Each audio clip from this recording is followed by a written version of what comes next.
My name is Elaine. I'm a 56-year-old doctor at our local hospital, a profession that has been both my calling and my refuge, especially since becoming a widow 2 decades ago.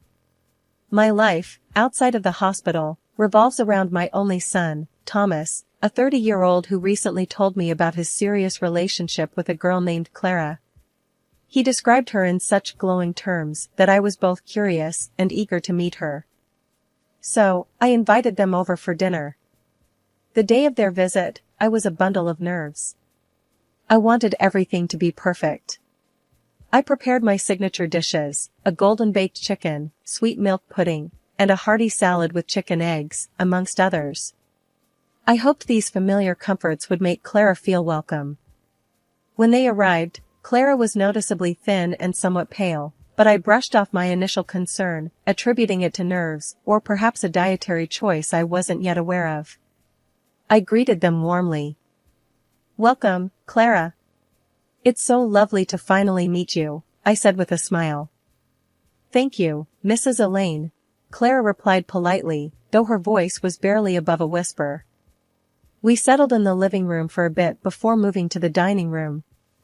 I could sense Thomas's excitement as he introduced Clara to my home. However, the atmosphere shifted drastically once we sat down for dinner. Clara's eyes widened in shock when she saw the baked chicken on the table. Her face contorted into a look of disgust as she exclaimed, "I can't believe you're serving this. I'm a hard vegetarian. I don't eat such things." Thomas turned beet red. "Mom, I'm so sorry, I should have told you about Clara's diet," he stammered. Clara cut in sharply, "Thomas, you're such a fool. How could you not mention something so important?" I was taken aback by her harsh words. It was uncomfortable to see Thomas being scolded like that.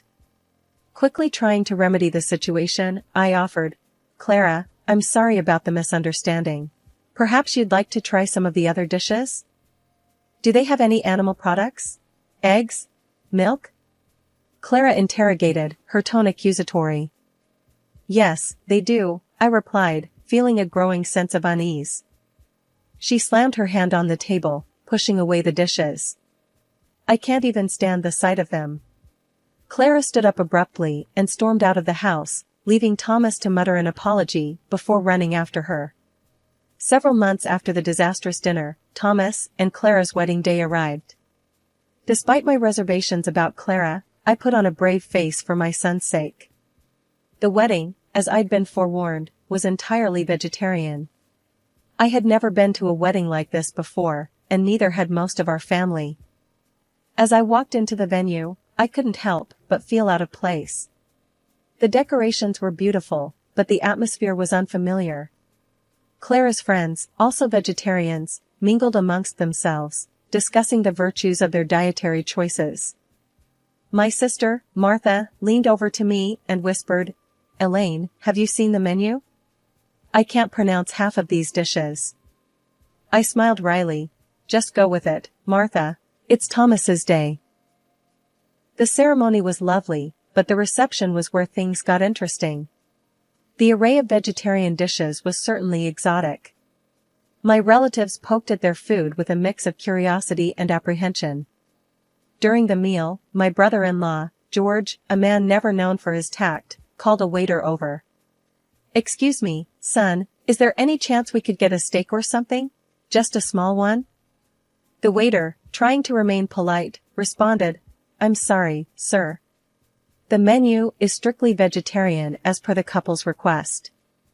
George grunted, "Well, I guess it's salad for dinner then." Despite the unfamiliar food, I tried to focus on the positive. Thomas looked genuinely happy, albeit a bit thinner than I remembered. As the evening progressed, I observed Clara. She was the center of attention among her friends, laughing and seeming in her element. Yet, there was an edge to her laughter, a sharpness that made me uneasy. A few days after the wedding, Thomas came to visit me alone.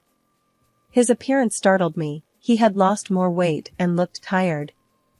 "Thomas, are you all right? You've lost so much weight," I said, concern evident in my voice. He sighed, looking down at his hands. Mom, Clara's been, well, she's put me on a strict vegetarian diet too. Says it's non-negotiable. I was taken aback. But, Thomas, your job is physically demanding. You need a balanced diet. He shrugged helplessly. I know, Mom, but I want to make her happy. It's been hard adjusting. I watched him leave later, feeling a mix of sadness and frustration. Clara's influence over him was more profound than I had feared. My son, once so vibrant and full of life, now seemed a shadow of his former self. After several sleepless nights, filled with worry about Thomas, I decided it was time to take action. I couldn't stand by and watch my son's health deteriorate. With a heavy heart, I picked up the phone to call Clara, Thomas's wife. I hoped that as a doctor, I could express my concerns in a way that would resonate with her. Hello, Clara. It's Elaine, Thomas's mother. I hope I'm not calling at a bad time. I began, my voice as warm and friendly as I could muster. What do you want, Elaine? Clara's voice was cold, distant. I'm calling about Thomas, I said cautiously. I've noticed he's lost quite a bit of weight and seems very tired lately. I'm worried it could be related to his new diet. Clara let out a sigh, audibly annoyed. Look, Elaine, Thomas is perfectly fine. He's just adapting to a healthier way of eating.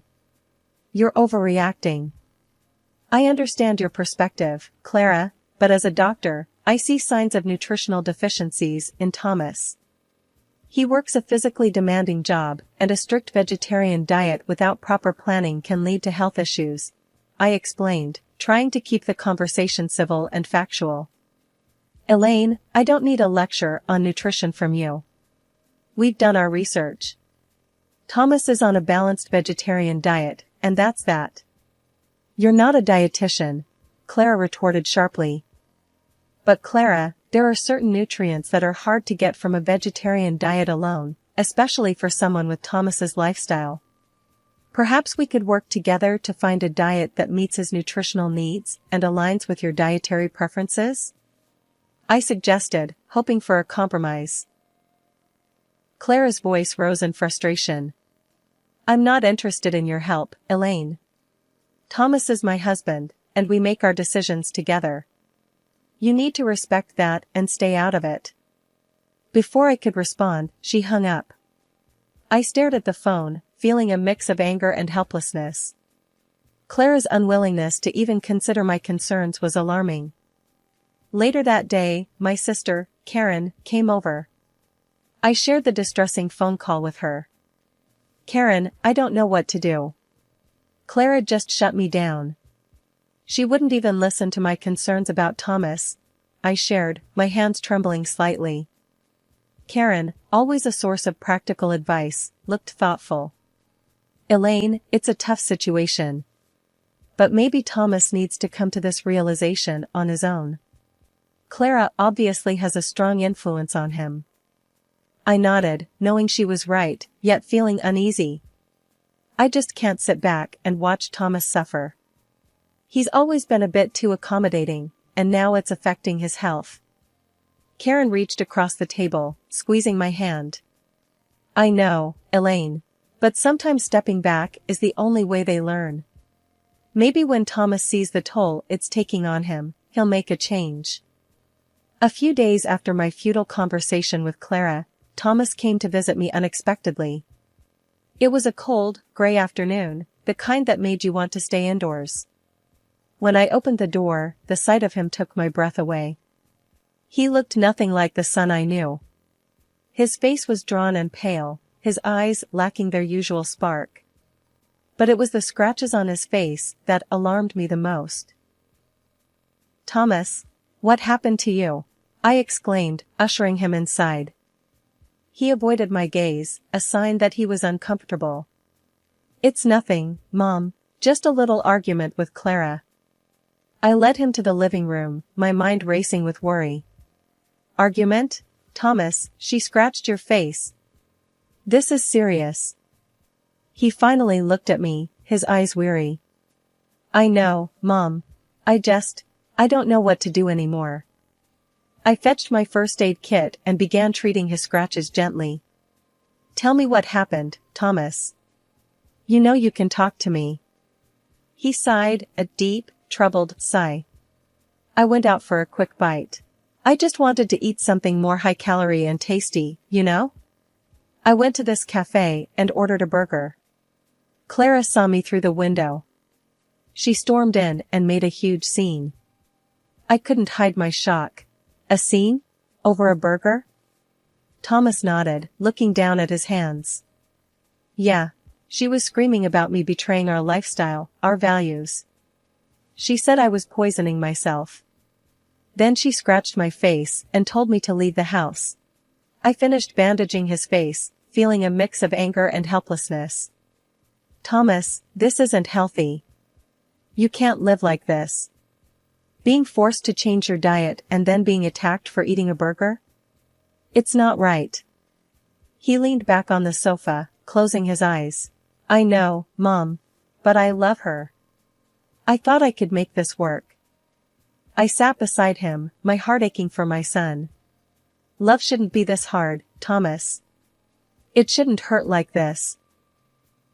We sat in silence for a while, the only sound the ticking of the clock on the wall. Finally, Thomas spoke up. I think I'll stay here tonight, if that's okay. I just need some time to think. Of course, you can stay as long as you need, I replied, trying to offer him a comforting smile. That evening, as I cooked dinner, I kept glancing at Thomas, who was sitting at the kitchen table, lost in thought. I prepared a simple, hearty meal, roast chicken, mashed potatoes, and steamed vegetables. The kind of food I knew he loved. As we ate, I tried to lighten the mood. Remember when you were a kid, and you wouldn't eat anything but chicken nuggets for a week? Thomas managed a small smile. Yeah, I was a picky eater. But I always loved your cooking, Mom. I reached across the table, squeezing his hand. You're always welcome here, Thomas. You're my son, and I just want you to be happy and healthy. He squeezed back, a glimmer of the old Thomas in his eyes. Thanks, Mom. I really needed this.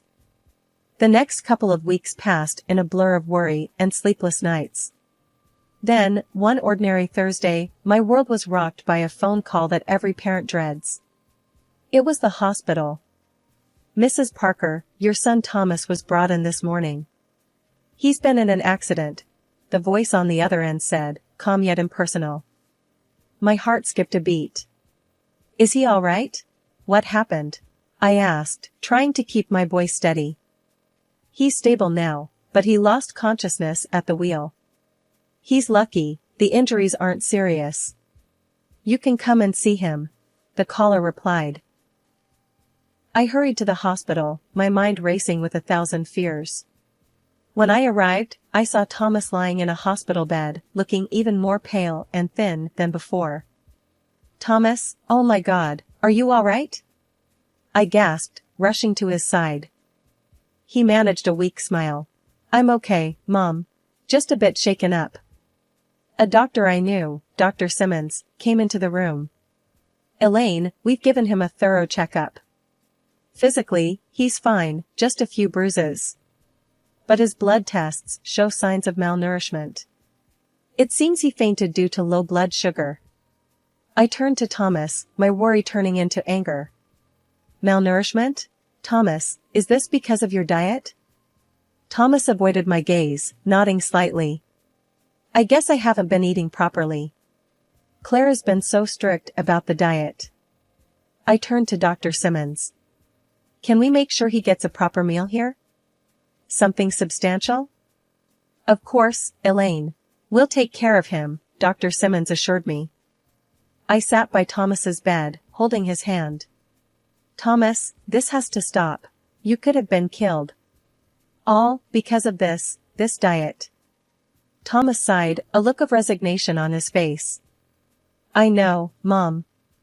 I just wanted to make Clara happy. But not at the cost of your health, Thomas. This isn't just about food, it's about control. She can't dictate what you eat to this extent.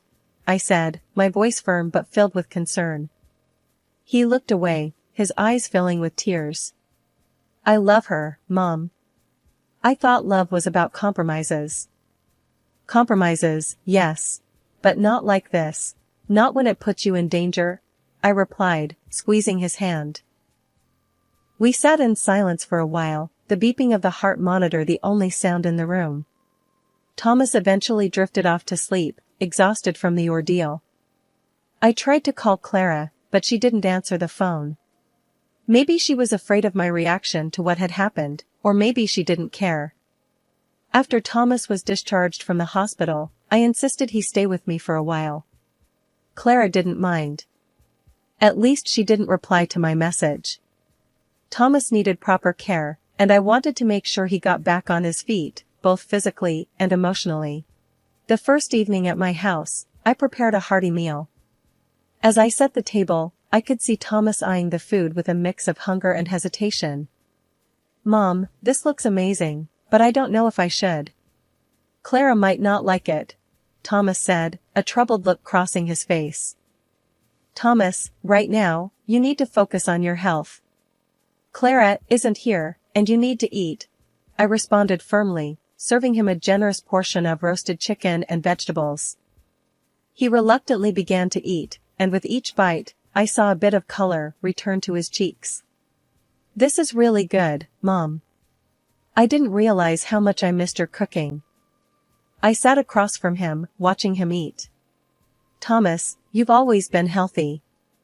It's painful to see you like this. Your relationship with Clara, it's not just about food. It's about control and your well-being. Thomas set his fork down, his expression pained. I know, Mom. I just don't know what to do. I love her, but everything is so complicated now. Love shouldn't make you compromise your health or who you are. You've always been considerate and caring, but you can't set yourself on fire to keep someone else warm, I said, hoping my words would resonate with him. Over the next few days, I took care of Thomas, ensuring he ate well and rested.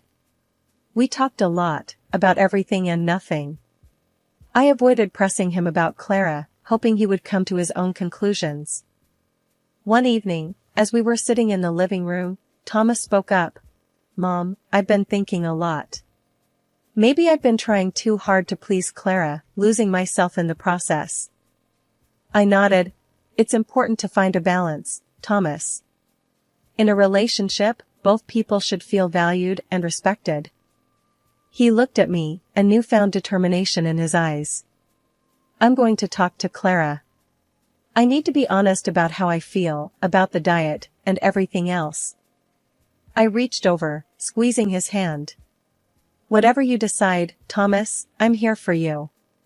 Just remember, your health and happiness are what's most important. As Thomas went to bed that night, I felt a mix of hope and apprehension.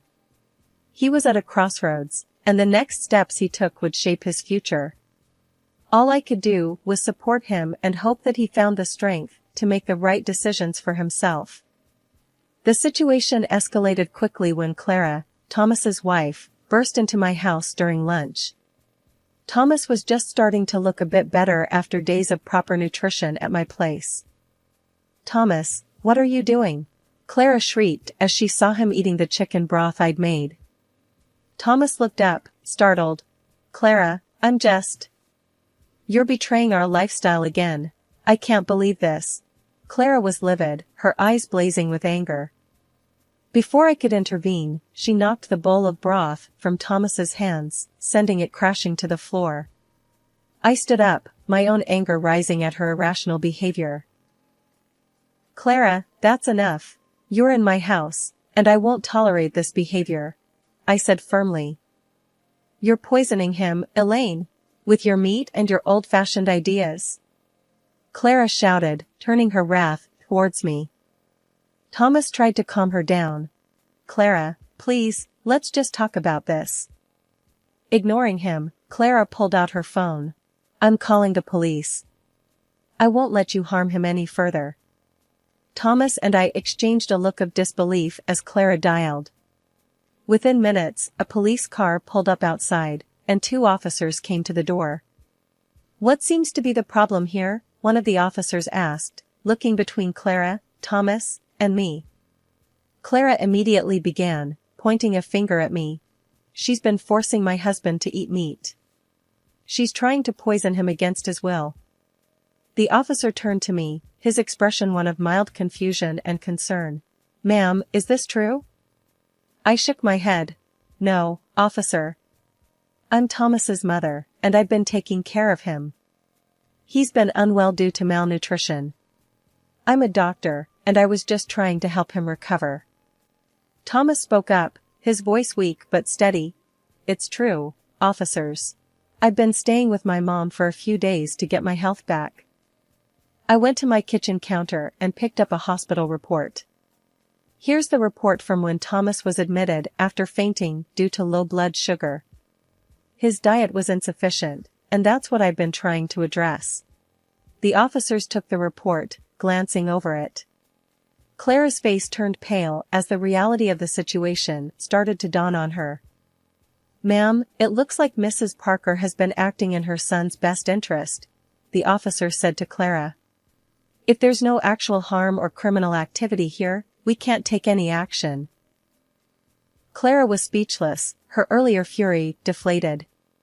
The officers advised her to resolve the matter peacefully and left. Thomas looked exhausted by the whole ordeal. "Clara, I think you should go. We need to talk, but not now. Not like this." Clara, still in shock, quietly left the house without another word. I watched her go, feeling a mix of relief and sadness. The whole situation had spiraled out of control, and I worried about what this meant for Thomas's future with Clara. In the weeks that followed the police intervention, Thomas stayed with me, slowly regaining his strength and clarity of mind. We had many long conversations about his marriage and future. One evening, as we sat in the living room, a sense of resolve seemed to settle over him. "Mom, I've made a decision," Thomas said, his voice more assertive than I'd heard in a long time. I looked at him, feeling a mix of apprehension and relief. "What have you decided, Thomas?" "I can't go on like this with Clara. Our marriage, it's not healthy.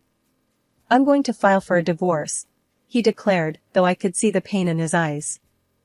I reached out, taking his hand. "I know this must be hard for you, but I think you're making the right choice. You deserve to be happy and healthy, Thomas." He nodded, a sad smile on his lips. "I know. I just wish it didn't have to come to this." The next few days were a whirlwind as Thomas set the divorce process in motion. It was a tough time, but he handled it with a strength that made me proud. When the day came for him to move back into his own place, I helped him pack his things. As he was about to leave, he turned to me. "Mom, I can't thank you enough. You've been my rock through all of this." I hugged him tightly. "You're my son. I'll always be here for you, no matter what."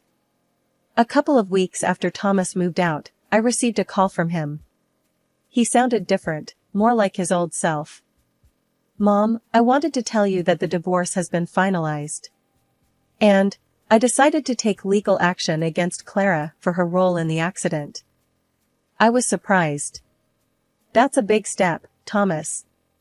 Are you sure about this?" "Yes, I am. It's not just about me. It's about setting things right. And, the court ruled in my favor. Clara has to pay me compensation," he explained. I could hear the confidence in his voice. "I'm proud of you, Thomas. You're standing up for yourself." There was a pause before he spoke again. "I've also started seeing a counselor. I think it's helping me understand a lot about myself and my relationships." Hearing this brought a sense of peace to my heart. "That's wonderful, Thomas. Taking care of your mental health is just as important." As we ended the call, I felt a wave of emotions. The past months had been a roller coaster, but through it all, Thomas had found his way back to himself. He had faced his challenges head-on and emerged stronger. The future was uncertain, but I knew that whatever it held, Thomas was now better equipped to face it. And as for me, I would continue to be there for him, his steadfast support, as I had always been.